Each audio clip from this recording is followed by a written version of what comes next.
De ontem para hoje estamos assistindo uma guerra civil na ala bolsonarista barra Pablo Marçal. Você tem visto ali filhos do Bolsonaro, o Bolsonaro se manifestando em repúdio ao Pablo Marçal, como se não tivessem nenhum vínculo com ele, né?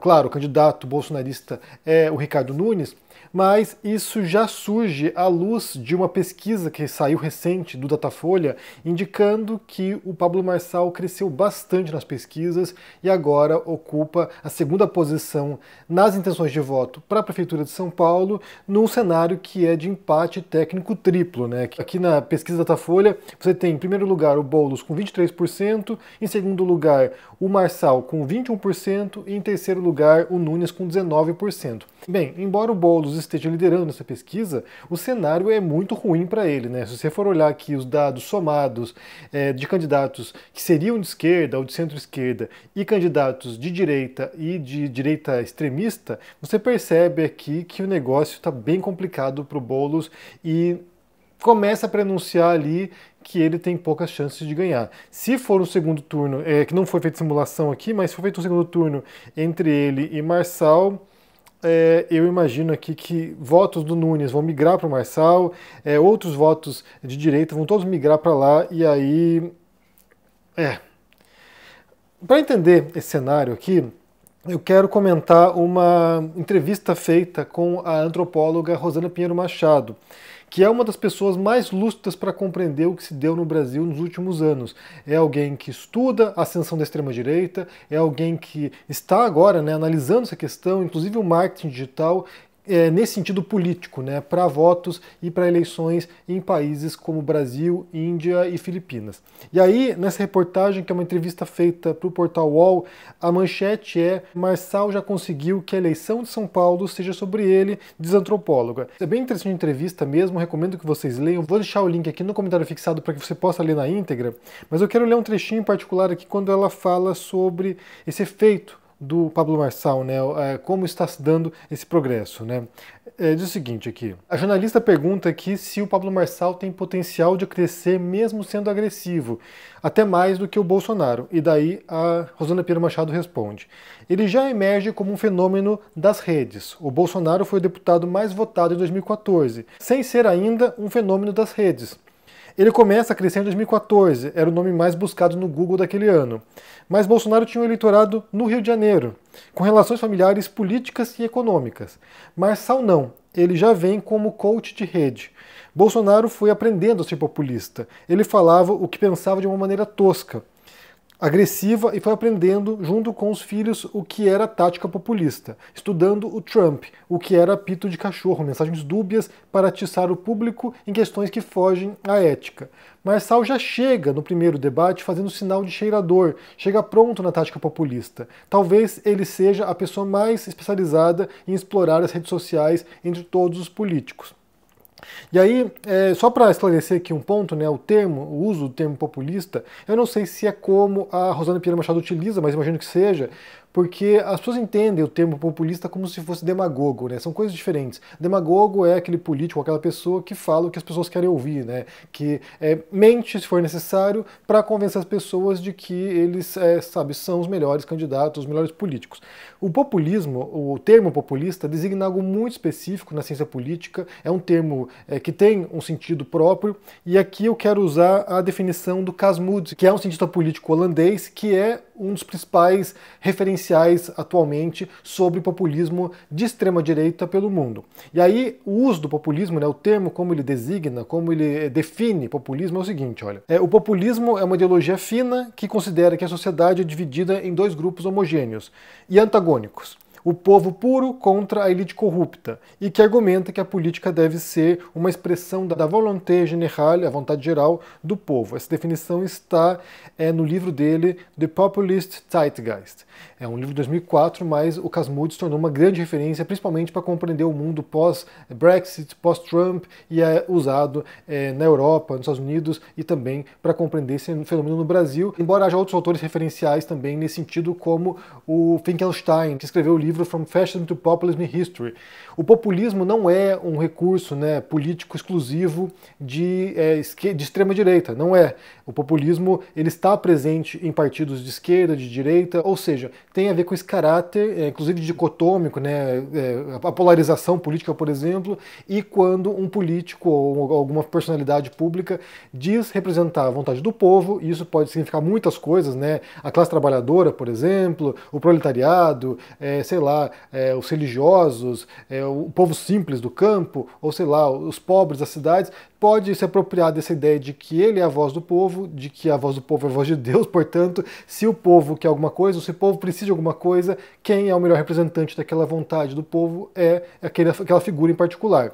E aí, enfrentando uma suposta elite, geralmente conspiratória, né? Claro, aqui não entra na definição do Casmudde, mas como a gente observa os desdobramentos atualmente, uma elite quase conspiratória, que seria o grupo opressor do povo, né? Que impede com que o povo atinja a sua máxima potencialidade. Então, como você pode perceber, o populismo ele está presente em muitos grupos distintos, inclusive na esquerda radical, quando vem com esse confronto, né? Estamos enfrentando a burguesia. Isso é uma espécie de populismo bastante utilizado. E aí, há muitos partidos populistas na América Latina, o Lula também é um candidato populista em grande sentido, né? Ele tem essa coisa de eu represento o povo, então assim, é usado por muitos políticos na Argentina, que é onde se origina, de acordo com Wittgenstein, essa ideia de populismo começa lá com o Perón, e isso vai se espalhando pelo mundo. Getúlio Vargas e outros políticos que faziam essa manobra, né? Uma manobra, uma tática política de convencimento e de, vamos dizer, de manipulação do eleitorado para que você convença a população de que você é, de fato, o grande representante daquela vontade geral do povo.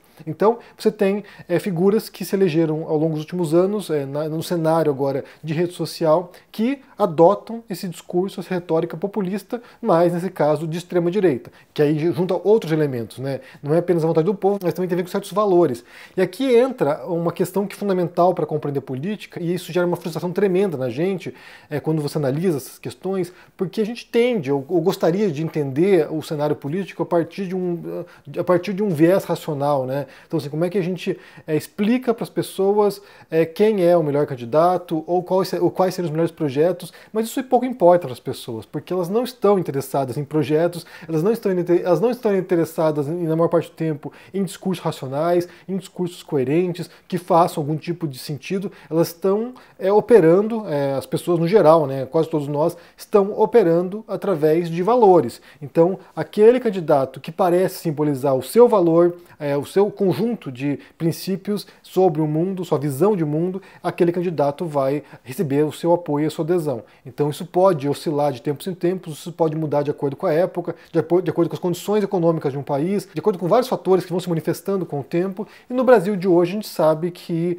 há um grande predomínio, né, uma grande influência do discurso evangélico neopentecostal, e isso tem distorcido a política nesse sentido de encontrar políticos e candidatos que falem com essa demografia dos evangélicos. É muito difícil hoje um candidato que queira ter projeção nacional sem atingir essa demografia, que é muito importante, e tem um conjunto de valores ali que são bastante conservadores, em alguns casos reacionários. Então o Pablo Marçal surge nesse cenário brasileiro, e aí ele vem conquistando essa parte importante da demografia, que é uma parte crescente e que tem cada vez mais impacto na política.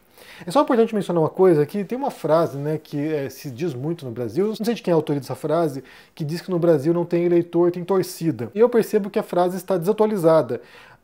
Eu entendo que no Brasil hoje não há eleitor, existe devotos, existe fiéis. Então, assim, as pessoas elas estão buscando justamente um discurso messiânico, elas estão buscando profetas que prometam levá-las para o paraíso, para a terra prometida, de onde brota leite e mel. Então, assim, os eleitores querem salvadores da pátria, eles querem messias, eles querem pessoas que simbolizem essa possibilidade de uma renovação brutal de um sistema que parece ineficaz. Então elas não querem projetos concretos, elas não querem ouvir, sabe, alguma coisa que exija tempo, né? Não, isso aqui vai demorar uma década para ser feito. Elas querem pessoas que corrompam com o sistema que está corrompido e as levem para um resultado imediato e que será, sabe, a transformação de tudo. Então há um discurso profundamente messiânico que também passa por quase todos os candidatos. Se você pensar nesses grandes candidatos que têm uma adesão que é quase fanatizada mesmo, isso é explícito, né? O eleitorado do PT é assim, o eleitorado do Bolsonaro é assim, os ciristas são assim também. Então há uma adesão fanatizada, embora ela possa ser revestida, né? Ou haja uma capa de racionalidade, quando na verdade tem a ver com o conjunto de valores, como eu falei, de valores e esse aspecto messiânico. Então há um messianismo muito profundo na política brasileira, e isso também é frustrante quando você observa. Há esse messianismo em torno do Pablo Marçal, há esse messianismo em torno de várias figuras, inclusive da esquerda radical também, como a gente viu no vídeo recente aqui, né? Eu perguntei aqui se o influenciador tinha razão, e você observa ali de maneira acrítica como as pessoas vêm dizer sim, de um modo quase bovino e de um modo bastante parecido e assustadoramente parecido com o olavismo. O Olavo tinha razão e não havia a possibilidade de questionar aquele senhorzinho sábio que vivia no mato na Virgínia e que tinha acesso transcendental a algum tipo de verdade que era absoluta e inquestionável. Então, isso é profundamente perturbador. Mas, voltando aqui à entrevista, num outro trecho bem interessante, que é na sequência do que eu li, daí a jornalista pergunta: dá para deduzir que o Pablo Marçal continuará crescendo nas pesquisas? E daí responde a Rosana Pinheiro Machado: a gente não tem como saber isso agora, mas o que a gente sabe é que, de alguma maneira, ele já ganhou no que ele queria, né? Porque a eleição já virou sobre ele. No dia seguinte ao primeiro debate, ele já virou manchete nos jornais. E assim como Marçal isso, Marçal aquilo, foi colocado no ambiente que nunca esteve. Ele vai dobrar a aposta na agressividade para se manter no topo da mídia. E assim vai ganhando seguidores, continua expandindo o negócio dele até o segundo turno, ele vai crescer muito ainda.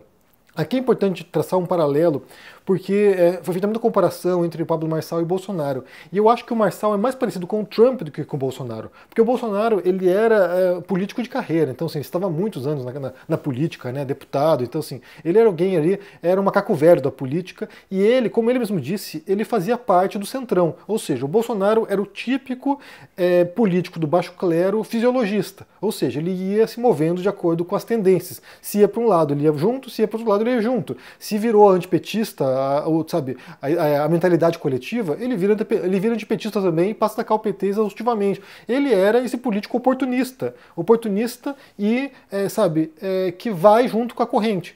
E ele foi compreendendo a marcha dos tempos e foi usando a rede social, foi usando a internet, foi usando a mídia tradicional também, né, os programas de auditório, como o da Luciana Gimenez, para atrair eleitorado. Então, o Bolsonaro é um político do centrão. Ele é um político do centrão que foi se moldando com a marcha dos tempos.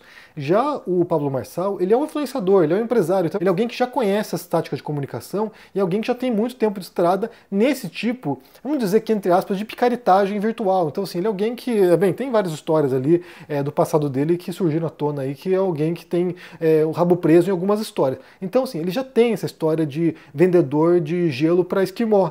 E aí você junta com a história do Trump, porque o Trump também não era um político. O Trump, ele era essa figura, né, que era uma figura meio, caricata, uma figura meio folclórica na cultura norte-americana, que participava, fazia pontas em filmes, era um bilionário, tinha um monte de imóveis, participava ali de maracutaias no mercado imobiliário dos Estados Unidos, no mercado financeiro, tinha uns rolos com a universidade que ele fez lá e deu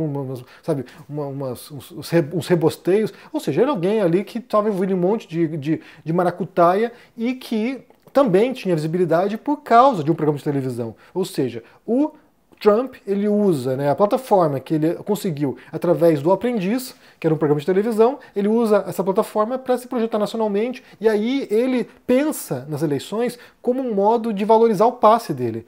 Até onde a gente saiba, pelo menos, não havia pretensão real do Trump de se tornar presidente dos Estados Unidos. Ele queria usar a plataforma da eleição para falar um monte de coisa ali, para vender a marca dele, para vender a imagem dele. E aí o que aconteceu foi que, dado esse momento no mundo também, e esse discurso populista do Trump, que também é muito parecido com o discurso populista ao redor do mundo, ao usar esse discurso populista de que ele representava o homem branco, pobre dos Estados Unidos, que estava perdendo espaço para as minorias, para o Black Lives Matter, ou seja, que havia uma conspiração global para destruir certos valores tradicionais norte-americanos, ao usar esse tipo de retórica, ele cresce bastante nas pesquisas e ganha a eleição e se torna presidente. E aí é aquele caos que se instaura, como a gente sabe.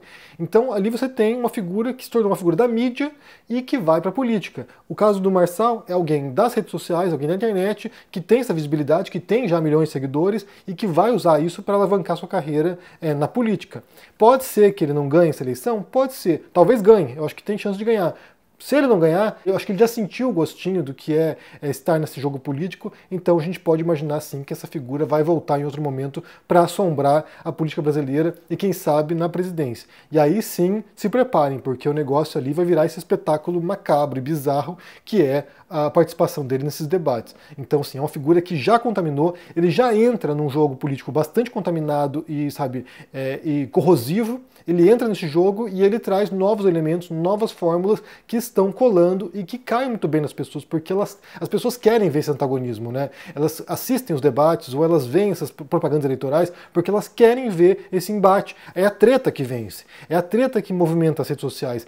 Se você vem aqui e fala mal de alguém, isso movimenta as redes sociais. Então, assim, a gente opera no mundo que é basicamente de tretas. E aqui a gente pode voltar, inclusive, a um livro que eu já falei outras vezes aqui, que se chama 10 argumentos para você deletar agora suas redes sociais, que fala justamente sobre isso. A configuração das redes sociais, o modo como os algoritmos funcionam, eles se fundamentam nessas emoções primitivas, mas principalmente no ódio, na raiva, nessa excitação negativa de você atacar os outros. Então são máquinas de tretas.